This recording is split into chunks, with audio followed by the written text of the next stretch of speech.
हमने कल जाना था काल द्रव्य के बारे में कि द्रव्य परिवट्ट रूपो जो सो कालो हवई व्यवहारो परिणाम आदि लखो वट्टण लखो या परमट्ठो, कि जो द्रव्य के परिवर्तन में कारण है उसे व्यवहार काल जानो, जो परिणाम स्वरूप लक्षण वाला है उसको व्यवहार काल जानना चाहिए, और वर्तना ही जिसका लक्षण है उसे निश्चय काल जानना चाहिए।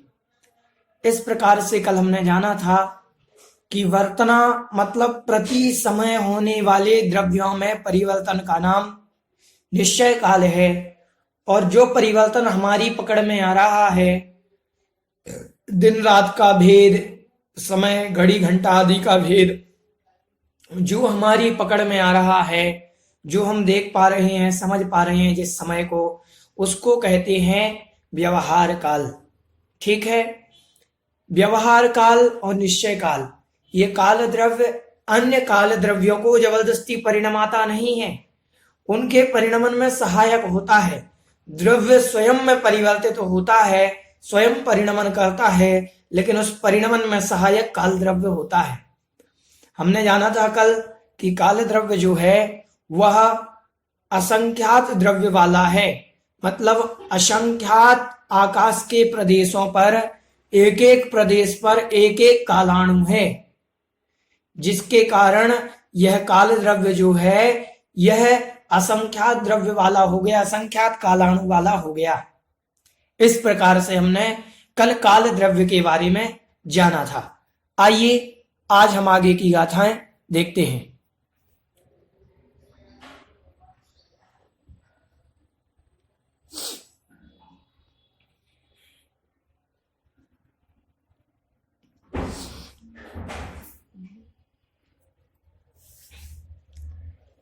आगे कह रहे हैं गाथा,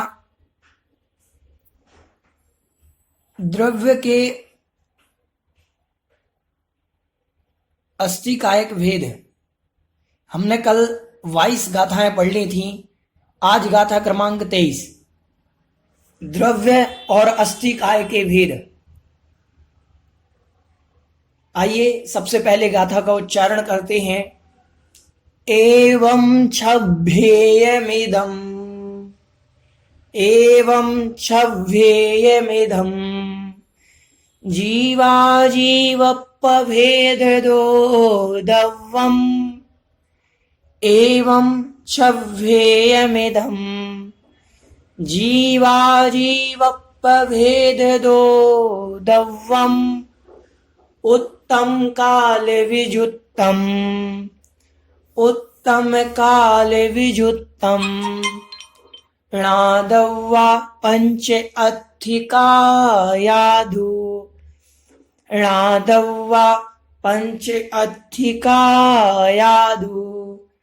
एवं छव्येयमिदम् जीवाजीवपभेदो दव्वम् उत्तम काल विजुत्तम णादव्वा पंच अधिकायाधु। जो भी गाथा का उच्चारण करना चाहते हो हैंड रेस करेंगे। गाथा का उच्चारण जी स्मिता जी साहब आपको अनम्यूट कर रहे हैं जी। हाँ जी, हाँ जी भैया जी। एवं छप्पेयमीदं जीवा जीवपभेदो दव्वम् उत्तम काल विजुत्तम णादव्वा पंच अधिकायाधु। ठीक, बहुत बढ़िया। ललिता जी आपको अनम्यूट कर रहे हैं। ठीक भैया, ठीक ठीक, ललिता जी आपको अनम्यूट कर रहे हैं।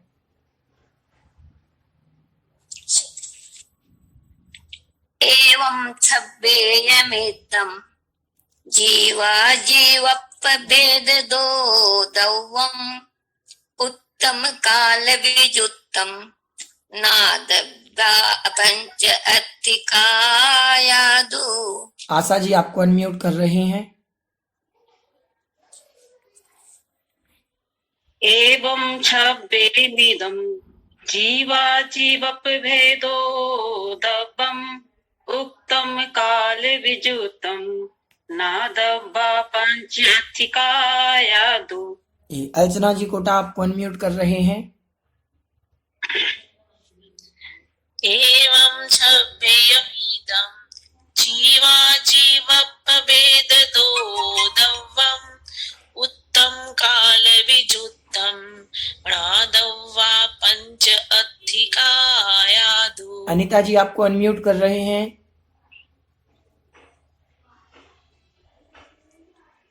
एवं च विविधं जीवा जीवपभेद दो दव्वम् उत्तम काल विचुत्तम नादव उत्तम काल विचुत्तम नादव्वा पंच अतिकायातु।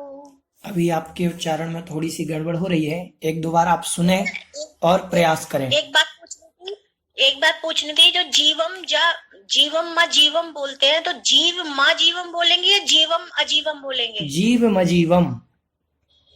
जीव मजीवम। हाँ ठीक है जी। निधि जी आपको अनम्यूट कर रहे हैं। जी भैया जी। एवं छव्यभेमिदं जीवा जीवपभेदतो दव्वम् उत्तम काल विजुत्तम प्रादव्वा पंच अधिकायादु। ठीक। देखिए, गाथा का उच्चारण जब कराया जाए तो आप लोग स्वयं पहले गाथा को मिलाएं। जो लोग उच्चारण करते हैं उनसे आपको गाथा में मिलाना है। अगर आप मिलाएंगे नहीं तो आपकी गाथा शुद्धि नहीं होगी। अगर 4 लोगों ने 5 लोगों ने उच्चारण किया तब तक हम भी साथ में उच्चारण करें अपने मन में, ताकि हमारा गाथा का उच्चारण सही हो। ऐसा नहीं कि हमारा नंबर है सिर्फ हम करेंगे, बाकी के लोग जो कर रहे हैं उनका भी सुनो, तब आपकी गाथा में सुधार आएगा। अभी 1-2 लोगों की कुछ ज्यादा गलतियां थी, थोड़ा सा सुधार करना पड़ेगा। ध्यान से पढ़ें, गाथा का उच्चारण ध्यान से सुने। आप एक पेंसिल लेकर के बैठें कि हम कहाँ पर रुक रहे हैं और कहाँ रुकने के बाद दूसरा चरण कहाँ से प्रारंभ किया, तीसरा चरण कहाँ रुके, कहाँ से प्रारंभ किया, तो पेंसिल से टिक लगा लें। इस प्रकार से ऐसे तैयारी होगी। चलिए आइए गाथा का अर्थ देखते हैं हम।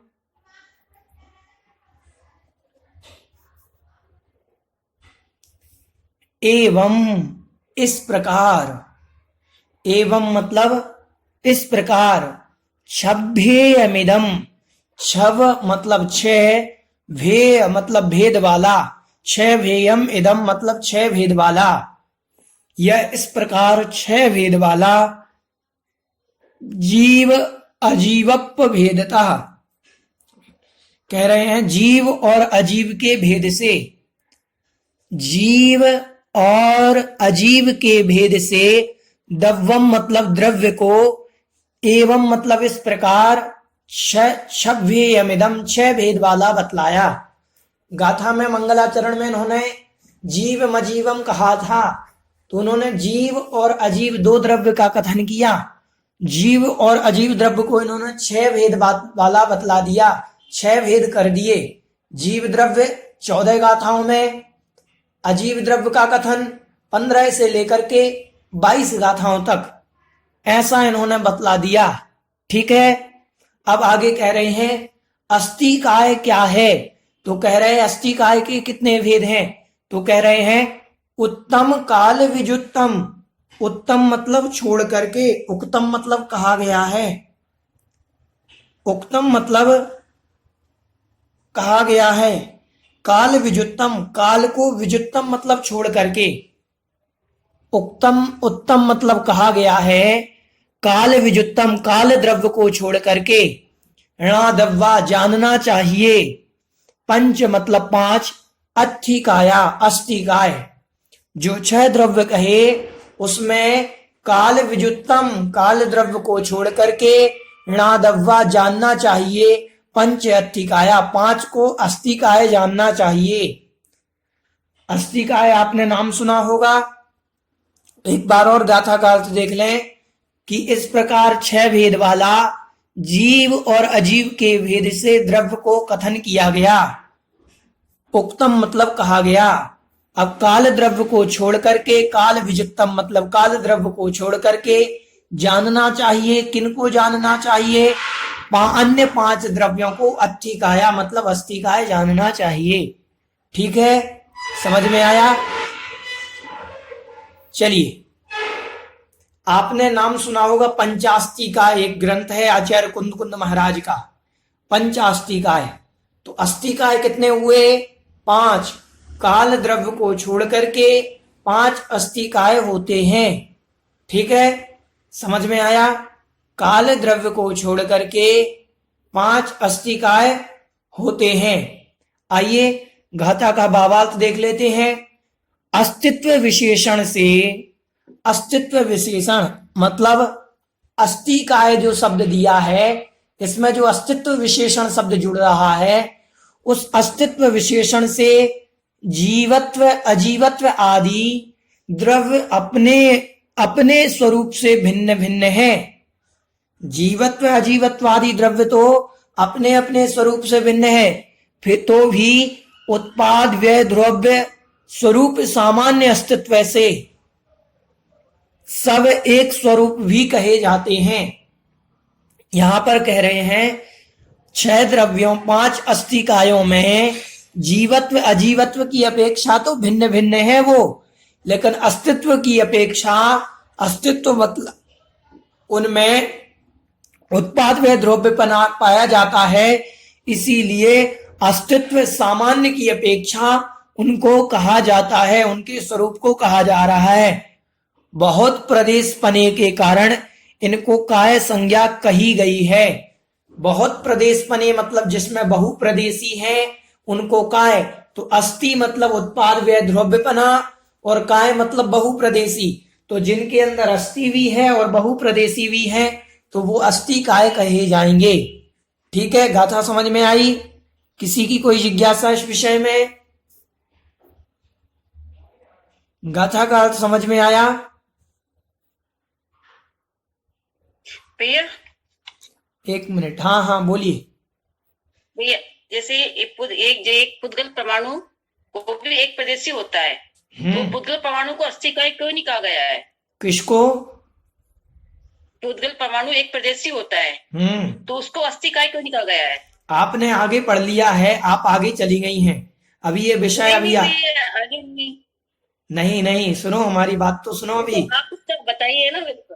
सुनो, अरे तो उत्तर तो है आगे, आपको इस गाथा के माध्यम से उत्तर मिल जाएगा और मैं भी उत्तर दे देता हूं, क्योंकि भविष्य में वो एक प्रदेशी जो अणु है वह स्कंद रूप परिवर्तित हो जाएगा, किसी ना किसी से मिलेगा, भविष्य में जरूर मिलेगा, इसीलिए वो अस्थिकाय कहा गया है। इसीलिए उसको वहां पर सिर्फ अस्थि नहीं लिया गया, इसीलिए उस अणु को भी पुद्गल के अस्थिकाय कहा गया है। तो ये गाथा आगे आएगी, आप चिंता मत करें। गाथा क्रमांक आगे 2-3 गाथाओं के बाद ये विषय आने वाला है, तो ये विषय आगे आएगा। चलिए, इस गाथा संबंधी किसी की कोई जिज्ञासा तो नहीं? आगे बढ़ते हैं।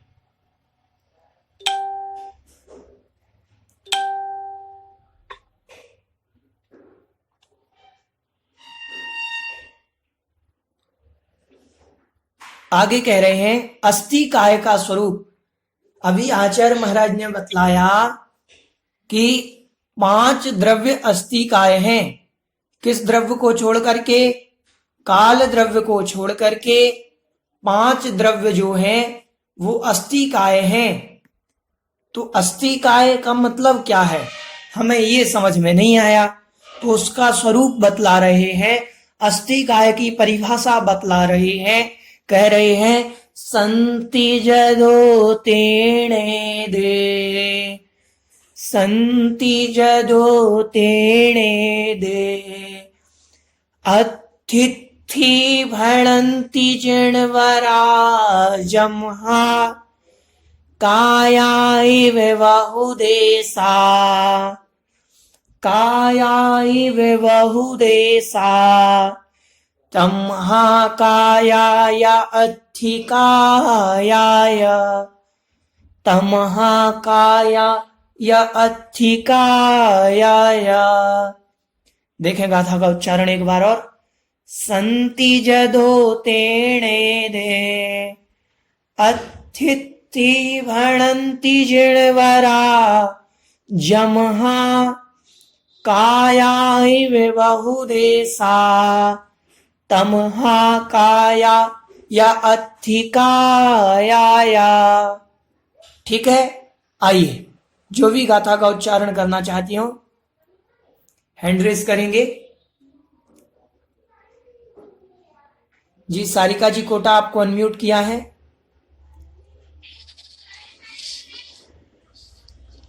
सन्ति जदोतेणे दे अथित्ते भणन्ति जिणवरा जम्हा काया इव बहुदेशा तम्हा कायाय अधिकायाय। बहुत बढ़िया। अनीता जी आपको अनम्यूट कर रहे हैं। जय दिनेन भैया जी। जी संति जदो तेणे दे अतिथि भणति जिणवरा जम्मा काया इव बहुदेशा तंबा कायाय अधिकायाय। अतिथि नहीं, अतिथि भणंती, अतिथि भणंती ऐसा पढ़ना। चलिए स्मिता जी साहब आपको अनम्यूट कर रहे हैं। हाँ जी भैया जी।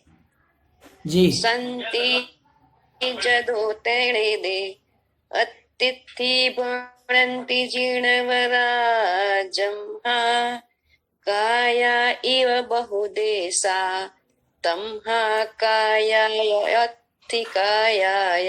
ममता जी आपको अनम्यूट कर रहे हैं। બહુ ધ્યાન નહોતું મારું આમાં. संति जदो तेणे दे अतिथि भणन्ति जिणवरा जम्हा काया इव बहुदेशा तमहा कायाय મેં તો કહી દીધું. अधिकायाय। चलिए अलका जी आपको अनम्यूट कर रहे हैं।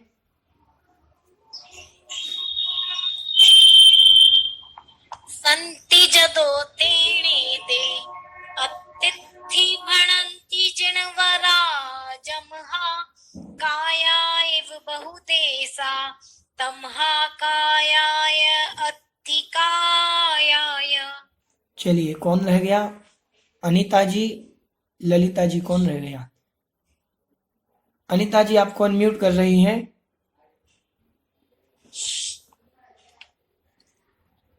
संति जदो तेने दे अतिथि भणन्ति जिणवरा जम्मा काया इव बहुदेशा तम्मा कायाय अधिकायाय। चलिए आइए अब हम गाथा का अर्थ देखते हैं। 14, 15, 16, 17, 18, 19, 20 की गाथाएं भेज दीजिए लिंक पे, उस पे। और एक बात और पूछनी थी, ये जो है जो ये पहले वाली गाथा में है, जीवप का भेद दो है या कैसे, इसको कैसे पढ़ेंगे? जीवप भेद दो, जीवप भेद दो। जीवप भेद दो, ठीक है। हाँ हाँ और वो लिंक भेज दीजिए आज तक की। हाँ हाँ वो क्रमशः आएंगी आपके पास। अभी 15-16 की अपलोड हुई है शायद, तो आपके पास वो क्रमशः आप ग्रुप में आपको मिल जाएगी, आप चिंता ना करें। वो क्रमशः लिंक आती हैं, आपको वहां प्राप्त हो जाएंगी। चलिए आइए गाथा का अर्थ देखते हैं। यहां कह रहे हैं संति मतलब विद्यमान है, जदो मतलब क्योंकि, तेण एदे, तो यहां तेण मतलब अलग निकलेगा, तेण और एदे मतलब ये। संति मतलब विद्यमान है, जदो मतलब क्योंकि, एदे मतलब ये विद्यमान है। एदे मतलब ये, जदो मतलब क्योंकि, संति मतलब विद्यमान है, तेण मतलब इसीलिए, इसीलिए। अथि इति, अथिथि मतलब, अथि इति मतलब अस्ति इति, अथिथि मतलब अस्ति इति मतलब अस्ति है, ऐसा भणंती मतलब कहते हैं। जिणवरा मतलब जिनेन्द्र भगवान।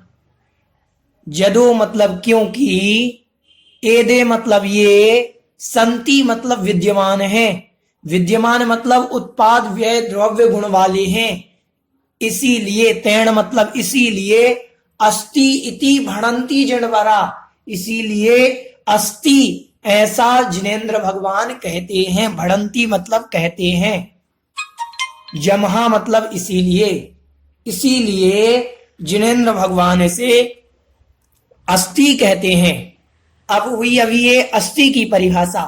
अब काय की परिभाषा बतला रहे हैं कि काया इव बहुदेशा, काया मतलब काय के समान, काय मतलब काय के समान, काया इव मतलब काय के समान, जो बहुदेशा बहुत प्रदेशी हैं, बहुत प्रदेशी हैं, जो शरीर के समान काय के समान बहुत प्रदेशी हैं, तमहा काया, इसीलिए उसको भी काया मतलब काय कहते हैं।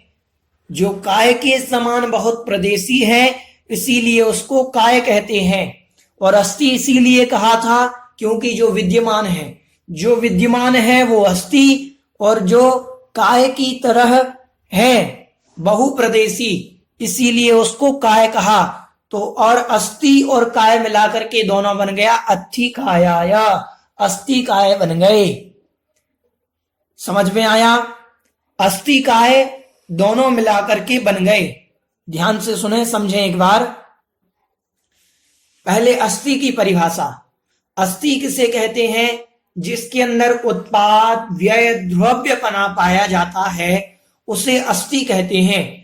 जीव से लेकर के काल द्रव्य तक छहों द्रव्यों में अस्थिपना पाया जाता है, छहों द्रव्यों में अस्थिपना पाया जाता है। ठीक। अब काय की परिभाषा बनाते हैं। काय किसे कहते हैं? तो कहा जो बहुप्रदेशी है उसे काय कहते हैं। अब बहुप्रदेशी कौन है? काल द्रव्य तो एक प्रदेशी है, और काल द्रव्य को छोड़ करके अन्य जो 5 द्रव्य हैं ये बहुप्रदेशी है। इनमें बहुत प्रदेश पाए जाते हैं। अभी आगे गाथा आएगी कि किन में कितने प्रदेश पाए जाते हैं। तो यहां पर कह रहे कि काल द्रव्य में एक प्रदेश होता है, काल द्रव्य एक प्रदेशी है, अन्य द्रव्य बहुप्रदेशी है, इसीलिए अन्य 5 द्रव्य कायवान हुए, अन्य 5 द्रव्य कायवान हुए। और अस्ति तो है ही 5 द्रव्य, तो अस्ति और काय मिलाकर के वो 5 द्रव्य अस्ति काय बन गए। समझ में आया? अस्ति मतलब विद्यमान तो है ही वो 5 द्रव्य काल द्रव्य को छोड़ करके, और कायवान भी है, तो अस्ति और काय मिलाकर के ये अस्ति काय बन गए 5 द्रव्य। तो पंचास्ति काय हो गए। कितने अस्ति काय हो गए? 5 द्रव्य, जीव, पुद्गल, धर्म, अधर्म और आकाश। काल द्रव्य अस्ति तो है लेकिन कायवान नहीं है क्योंकि वह बहुप्रदेशी नहीं है। समझ में आया? काल द्रव्य अस्ति तो है लेकिन बहुप्रदेशी ना होने के कारण कायवान नहीं है, इसीलिए काल द्रव्य को अस्ति काय नहीं माना। ठीक है? किसी की कोई जिज्ञासा इस विषय में? चलिए पहले गाथा का भावार्थ देख लेते हैं।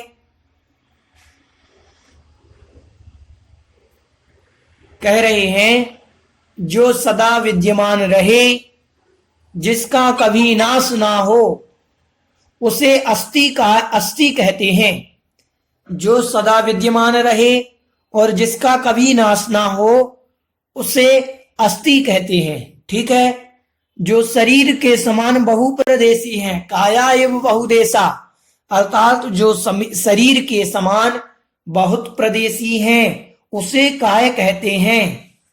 जो अस्ति रूप भी हो और कायवान भी हो उसे अस्ति काय कहते हैं। जो अस्ति रूप भी हो और कायवान भी हो, दोनों हो, तो उसे अस्ति काय कहते हैं। जीव, पुद्गल, धर्म, अधर्म, आकाश अस्ति काय है, परंतु काल द्रव्य अस्ति काय नहीं है क्योंकि काल द्रव्य अस्ति तो है परंतु एक प्रदेशी होने के कारण कायवान नहीं है, इसीलिए काल द्रव्य अस्ति काय नहीं है। ठीक है? समझ में आया? गाथा का समझ में आया? किसी की कोई जिज्ञासा इस विषय में? जी ललिता जी, आपको अनम्यूट कर रहे हैं जी। जय जिनेंद्र भैया जी। जी, समझ में आया भैया जी बहुत अच्छा से। मैंने कल दोनों श्लोक, मतलब कल मैंने क्लास में अटेंड नहीं कर सकी थी, तो वो दोनों श्लोक फिर मतलब वो जब आएगा तब पढ़ूंगी कि आप एक बार थोड़ा सा बतला दीजिएगा। नहीं, कल आप देखो, मैंने क्लास प्रारंभ करते ही दोनों श्लोक का अर्थ बतलाया था, और आपको लिंक मिल जाएगी, तो आप लिंक के माध्यम से पढ़ लेना, ठीक है? मैं पूछूं, लिंक के माध्यम से पढ़ना पड़ेगा? हाँ हाँ हाँ, लिंक के माध्यम से ही पढ़ना पड़ेगा। हाँ हाँ, कल का बिल्कुल। क्लास छूट गया था मेरा। ठीक ठीक, चलिए किसी की और जिज्ञासा? जी जी, कस्तूरी जी साहब आपको अनम्यूट कर रहे हैं। जय जिनेंद्र भैया जी। जी, पुद्गल विद्यमान कैसे है? पुद्गल भी विद्यमान है, क्योंकि उसके अंदर ये गुण पाया जाता है। कौन सा? उत्पाद व्यय द्रव्यपना। आज ये शरीर नष्ट होगा, ध्यान से सुनना, शरीर नष्ट होगा तो मिट्टी बनेगा, तो मिट्टी भी पुद्गल बना। अगर वो मिट्टी कहीं ना कहीं किसी ना किसी रूप में रहेगी, ये मत समझना कि पुद्गल नष्ट हो जाता है। पुद्गल का नाश होने का मतलब वो अपनी पर्याय चेंज कर लेता है।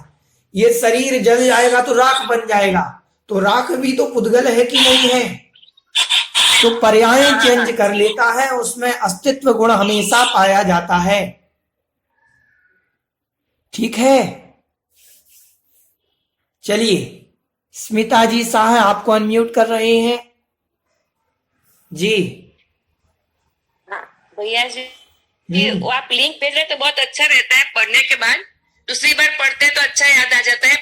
सिद्ध भगवान में उत्पाद वही द्रव्य समझ में नहीं आया, कल बहुत कोशिश किया, परसों आपने भेजा था तो उत्पाद वही द्रव्य सिद्ध भगवान में कैसी पर्याय उत्पन्न होती है, व्यय होती है, वो समझ में नहीं आया। तो देखो, मैंने उदाहरण इतना अच्छा बतलाया था भैया जी कि पानी का कोई बर्तन है, पानी रख लिया हमने किसी बर्तन में, हाँ। और पूरा पानी भरा हुआ है, जो वो पानी जो, एक मिनट आप सुनिए, अब पानी जो है वह पानी है सिद्ध भगवान की आत्मा, और पानी मीठा है, पानी का जो स्वाद है, अब हमें स्वाद नहीं मालूम क्या है, तो वो पानी का स्वाद है सिद्ध भगवान के गुण। पानी जो है वो सिद्ध भगवान की आत्मा, उदाहरण से समझना, उदाहरण है ये। तो सिद्ध भगवान की आत्मा पानी है, और पानी में जो मिठास है, जैसा भी पानी है, खारा है, मीठा है, जो भी है, वो उसका गुण हो गया। अब पानी एक स्थान पर है और उसमें किसी बर्तन में टंकार किसी ने मारी तो पानी हिल रहा है, एक लहर उठ रही है, उसमें एक बंद हो रही है, एक उठ रही है, एक बंद हो रही है। तो पानी में हमने ना एक बूंद मिलाया ना एक बूंद कम किया, फिर भी उसमें उत्पाद व्यय द्रव्यपना हो रहा है कि नहीं हो रहा है? ऐसी सिद्धों के अंदर उसी गुण में, उसी ज्ञान में, जितनी उनकी आत्मा है उसमें जो ज्ञान है, उन्हीं में उत्पाद व्यय द्रव्यपना अपने आप होता रहता है। ये हमें समझ में नहीं आएगा, ये अपने आप उन्हीं में चलता रहता है, ठीक है? चलिए, किसी की और जिज्ञासा इस विषय में? आज तक जो हमने अभी पढ़ लिया, इस विषय में किसी को कोई जिज्ञासा तो नहीं? चलिए,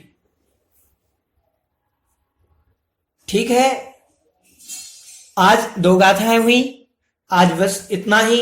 बोले जगत कल्याणी द्वादशांग जिनवाणी माता की जय। जिनवाणी स्तुति करेंगे। बोधि समाधि परिणाम शुद्धि स्वात्मोपलब्धि शिव शौक सिद्धि चिंतामणिं चिंतित वस्तुदाने त्वां वन्द्यमानस्य मम स्तु देवी। 9 बार नमोकार।